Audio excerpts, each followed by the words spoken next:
Hi, this is Sarah from Sassy Reads, and today I'm bringing you my April reading wrap-up. I read a total of 4 books in the month of April. It was a really busy month. I went to Disney, I finished my last winter guard for high school, and I did like essays and, the usual busy stuff, especially for the month of April. Since I had finals at the beginning of May, I was wrapping up everything.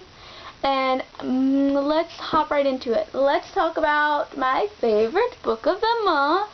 Well, okay, I actually read 2 books that made it into like my all-time favorites list. And this one I love just a little bit more than the other, but then again, I love them both a lot. So the first one is The Handmaid's Tale by Margaret Atwood.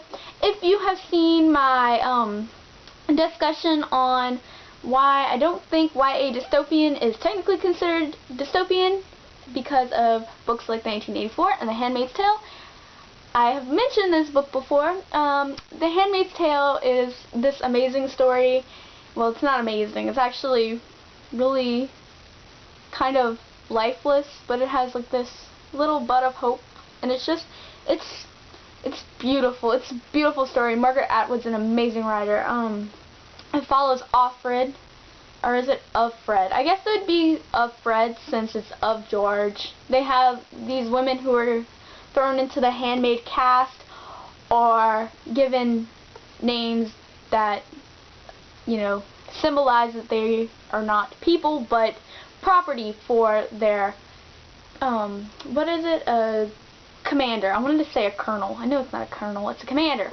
And anyway, in the society they have taken women, and if they were, single parents or people who had second marriages, they forced them into handmaidship, and they became like basically slaves in terms of sexual reproduction, and it's great. I feel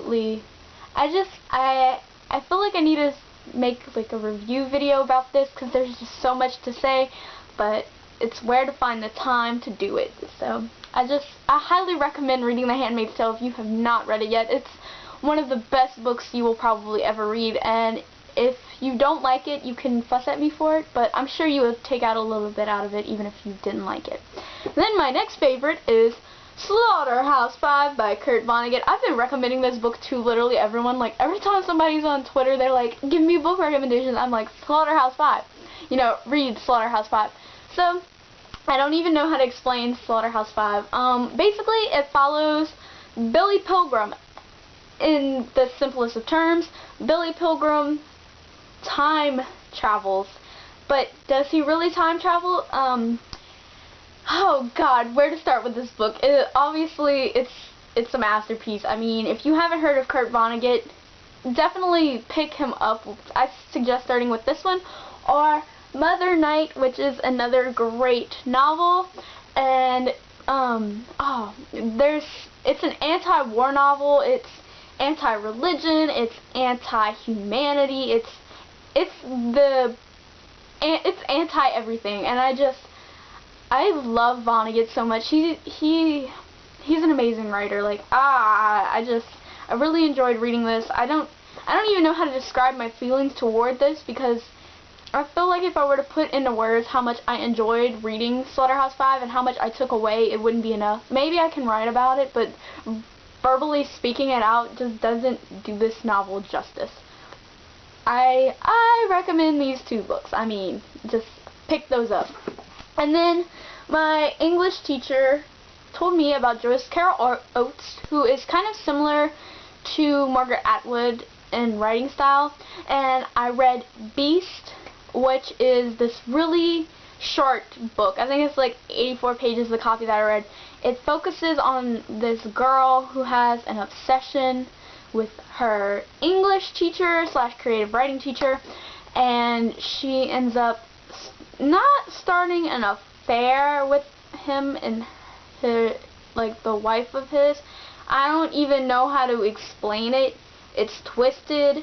It's really unsettling. It made me really uncomfortable, but I couldn't stop reading it. I gave that one 4 stars. I do recommend it. It's not for the faint of heart. I wouldn't recommend it for, young readers or even people who are not comfortable with topics of pedophilia and just they made me uncomfortable. If you feel like most Law & Order SVU episodes make you uncomfortable, then I don't suggest reading that. But I love Law & Order SVU, so I love the book. Oops.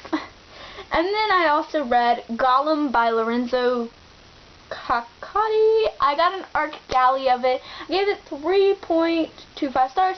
It's kind of an Italian 1984 graphic novel. That's what I consider it to be. Although it's more of like, you know, actually coming out of a totalitarian society that is like uses media and all that to, you know, control the mind. It was interesting. I do recommend checking it out. It's not my favorite graphic novel or anything, but if you're interested in kind of a dystopian graphic novel, because there's not a whole lot of those, it's Gollum, G-O-L-E-M, and I definitely recommend checking that out. Links down below for Beast and Gollum if you're interested in checking those out, and let me know what you've read in April, and I hope you have a great May.